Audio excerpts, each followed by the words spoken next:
వారాహీదేవి నల్లని కాంతితో, వరాహముఖంతో, మహిషవాహనం గలదై 8 చేతులతో, శంఖం, చక్రం, నాగలి, గుణపం, అభయ వరదాలతో ఉంటుంది. ఈమెను లక్ష్మీదేవి స్వరూపంగా కూడా కొందరు కొలుస్తారు. లక్ష్మీదేవి రూపంగా కొలిచేప్పుడు ఈమెను మనిషి రూపంలో పూజిస్తారు.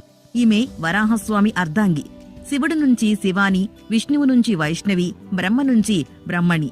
ఇలా వరాహస్వామి నుంచి వారాహి ఉద్భవించింది. దేవీ మహత్యం ప్రకారం రక్తబీజుడనే రాక్షసుడి సంహారం కోసం దుర్గాదేవి తన దేహం నుంచి మాతృకలు సృష్టిస్తుంది.